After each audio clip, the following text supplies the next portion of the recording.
Good morning. Today is Scrub the Boat Deck Day. I'm gonna hit it with some Scotch-Brite pads and a little Comet and water. Let's see how much of the funk, discoloration, and oxidation we can get off of the boat deck surface. I've got my Deadpool gloves on. Got my cover and my sunscreen. Here we go. I'm exhausted. So I've scrubbed effectively half of the deck. Wow, it is so hot. It is such hard work. This has got about half a scrub on it. This side has no scrub on it. So this is kind of the before. And see this stuff, I mean, some of this is loose top dirt, but there's a lot of oxidation and there's a little bit of fungal spore. These little black dots here, that's fungus. And it's got to be scrubbed off. The bleach in the Comet is great for that. It kills the fungus. I'm using a 3M pad, a Scotch-Brite Household Comet. Look at this deck. It looks amazing. It's so clean. I mean, it looks amazing. It could probably use another little going over. But what an absolute difference. This whole side's pretty much done, except for this channel here. And this top panel has not been done. But all the cockpit combing has been done on this side. The seats. So right here hasn't been done in this back spot. Move my shadow out of the way so you can see it. See all the black little flakes? That's fungus. All along there. And up here is what it will look like after I scrub it. Just pristine white. It's gonna dry probably flat. The sheen is gone in the gel coat. But I have a polisher and polishing wheels coming, polishing compound, and then we'll wax the shit out of it. This boat's gonna look as good as it can look. These seams here, somebody's put some really crappy epoxy in a terrible way down and didn't even sand it. And those are just normal stress fractures in the gel coat. Totally normal. The boat's got to flex. Gel coat doesn't flex. And so over time you develop those cracks in certain places. I'm going to sand those down, get them nice and smooth, hit them with another layer of better epoxy than that, sand it again, buff it out. I'm wet from head to toe. I've been soaking myself with a hose just to avoid heat stroke. But I gotta tell you, I'm a little nervous about getting down on the ladder because I'm dizzy. I'm overheated. I'm shaky. I'm sure my blood sugar's low. So I'm gonna get down in the shade, cool off, drink a bunch of water, and I may be done for the day. I may do this other half tomorrow. It's brutal physical work. You're laying in weird positions and it's just nothing but arm, switch hands. And my God, it's a lot. This boat's gonna look amazing though. Okay, now that it's not, oh, excuse me, I'm yawning. Now that it's not blinding white out here with the sun, this is what I've scrubbed today. And you can see such a dramatic difference. I mean, she looks clean and good. And then this strip over here, I have not. So this side still needs scrubbed. This bench, this whole the cockpit combing on this side versus this side. Just an enormous difference. And this is just the scrub phase. I'm still going to wash it with soap and water after I finish the scrub. And then we have polishing compound coming, and a brand new polishing machine and polishing wheels. We're going to try and buff this puppy shiny. It's going to look good. Some crazy lady over there hollering at dogs. Yeah, I'm thrilled with the way it's turned out. It was an enormous amount of work today. Just looks really, really good. I'm going to remove my scratchy stickers. Those were really just temporary while I'm working on it in the driveway here so I don't fall off. I don't walk on the rail so much down there. When the pop top's up, it's easier to walk on these and then step down, to this pad. I'll probably leave the pads there. I'll replace them, get rid of the yellow stripe and actually make a uniform shape out of it. But yeah, thrilled. She's looking real good. Good morning. I'm back out on the boat to do a little scrubbing. We're going to try and finish our scrub job today. That's down the port side of the boat. I think you can see the discoloration and the grime and the grit and the dirt. It's pretty bad looking. This is how the whole boat looked. This top cover still needs scrubbed. The standing area and the cockpit still needs some love. The back, of course. And this side has been scrubbed. You can tell, I think you can see the difference. It's just a heck of a lot cleaner. It just looks fantastic up here. I'm so pleased how this is coming out. And after the Comet rub down and the major elbow grease, we'll do a full soap and water wash down, get the residue off. Comet never really rinses off entirely until you rub it a little bit. It always leaves a little grit behind. And I just got polishing compound in the mail from Home Depot, and my machine should show up any day now. I've already got the pads for the machine, so I'm excited to see how this thing will buff out. It may take several different buffings with different levels of compound and polish. Just looking at the deck, I know I'm probably gonna have to remove my halyards. They'll have to come off and get out of the way.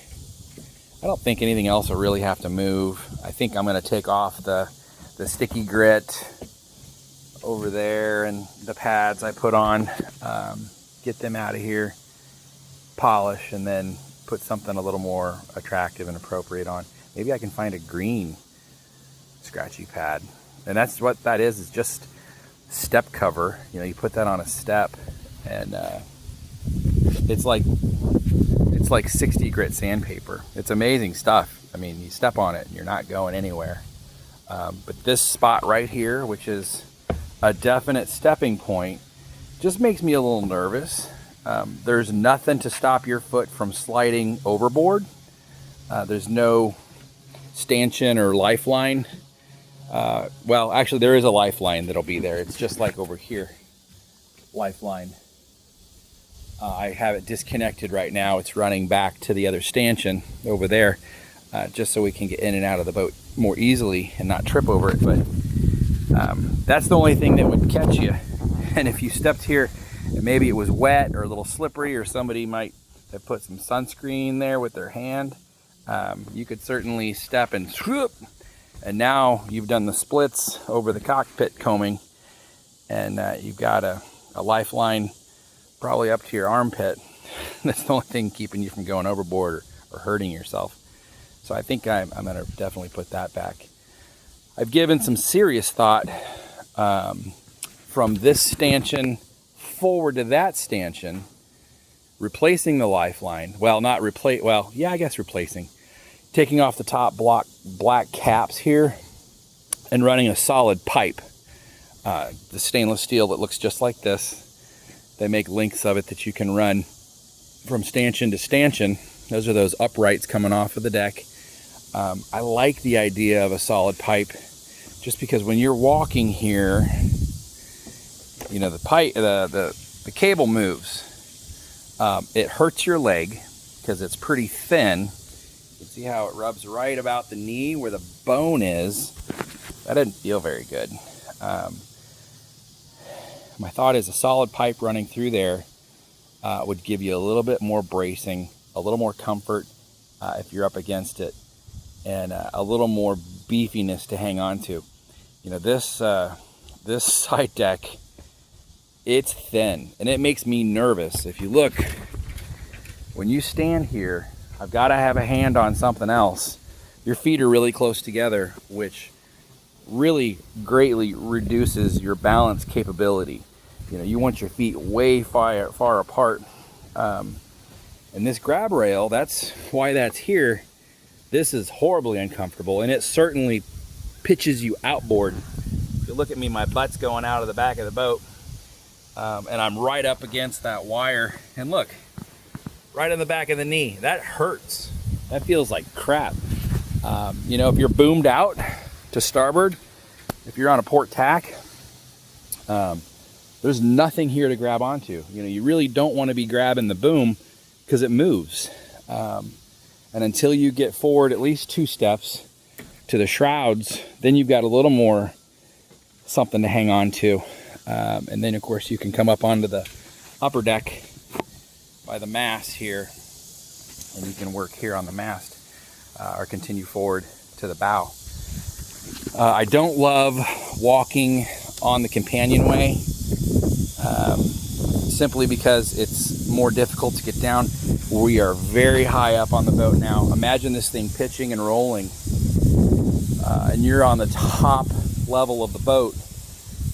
I don't know if you can really see. It's kind of hard to tell from not putting the camera way far away. Being up here and trying to balance on a moving boat, pretty dangerous. And then again, you're stepping down to that same spot because going to the cockpit seat, it's too far. That's a full leg length. You're going to hurt yourself. You're going to hurt your knee. You're going to roll your ankle. The boat's going to pitch and you're going to fall that way or that way. So you just kind of have to boom, boom, 1, 2. So I like the idea that it's not expensive, the piping, the tubing to put up here. And I'd have to take the Pelican hook off. This is the Pelican hook here that attaches to the back of the push pit here. So I don't know what that is. That's some old funk. But yeah, we take off the Pelican hook from the wire, which is just a screw attachment, as you can see there. Run the line through the metal pipe. There's well, instead of the black top on top of the stanchion, it's a metal cap, T-post basically. It's a T connector that accepts the pipe. Run the pipe from stanchion to stanchion. It'd make it look real sharp. I think I'll probably do that just because it's going to be safer on the water. And if I'm single-handing, which I intend to be doing, Susan won't be able to sail with me all the time. As much as I'm going to want to sail, I want to take this thing out and I want to go move around the lake, which means I'm going to be messing with the jib. I'm going to have to be going forward. I don't have a roller furling, which is going to command that I go up to the bow at least once during the sail. So anyway, that's what I'm thinking. It's nice and cool out right now. It's morning. It's only about 9:30, 10 o'clock, and I'm in the shade still. So I'm going to get busy on the scrub. Talk to you in a little while. How are we doing? So I have finished scrubbing the boat. And this boat is about as clean as any boat. off of the factory showroom floor. She looks so good. I am happy. Look at that cockpit. Just gleaming, gleamingly clean. I mean, I scrubbed everything on the top side of this boat. Short of dropping the mast and scrubbing it. Every rail, every stanchion. Whew. So now I'm going to get myself a nice sudsy bucket of soapy water and my trusty scrubbing pad down there, the orange one. And we're gonna soap the top side and rinse it. We're gonna soap the hull and we're gonna rinse her down. She'll be ready for polish. And my paint showed up from Mr. UPS. I can finish the bottom side. That'll be a challenge, getting where the rests are from the trailer. But we will build some jack pads where I can hold the boat in place, drop the stay, paint it, let it dry, and then put it back. I'm very pleased.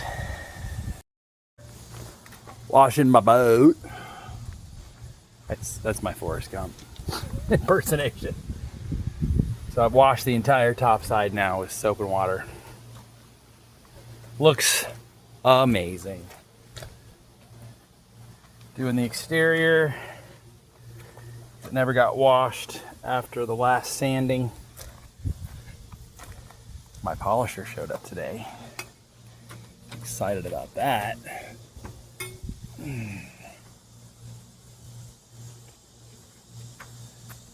There we go. And that's port side. Let's hose it off. Oh man. Boat looks amazing. It really does. Night and day difference from the way it looked when it showed up. That early morning knock on the door.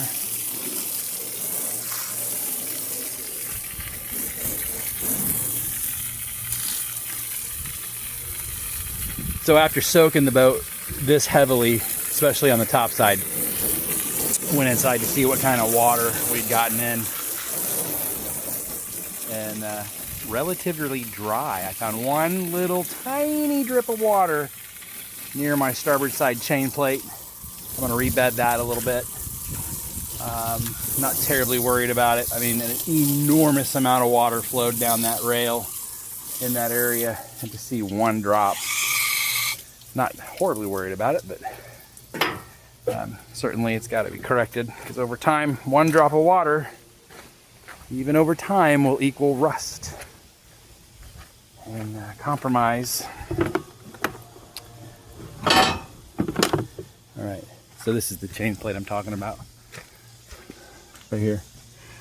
So this piece of metal, it's got a collar around it that's screwed down.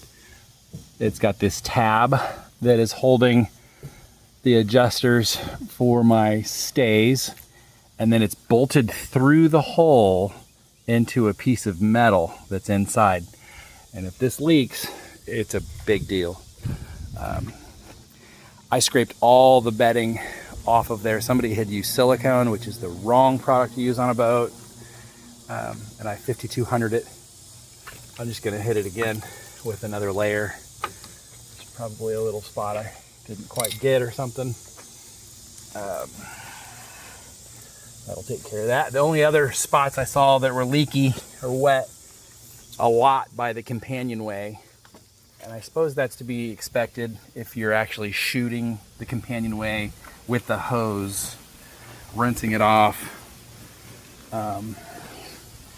But I may have Susan hose it down while I'm inside with it closed, and hopefully she'll open it and let me out. But that way I can see where exactly it's leaking, and if maybe there's a little bit of gasketing or some tape I can put in to stop that completely would be cool. We'd like to have a totally dry boat. But you know, as long as the bilge is doing its job and nothing's rotting away, getting dry rot, we're doing pretty good. We gotta find a place to put this bucket.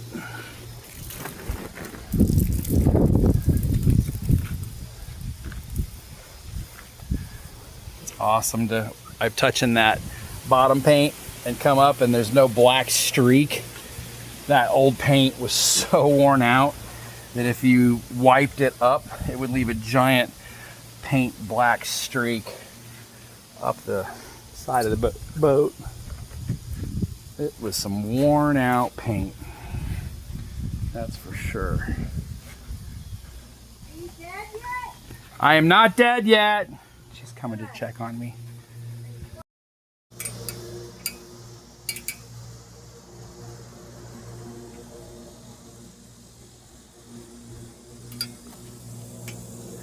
I'd like to thank everybody that's watching the channel, and thank you so much for your participation.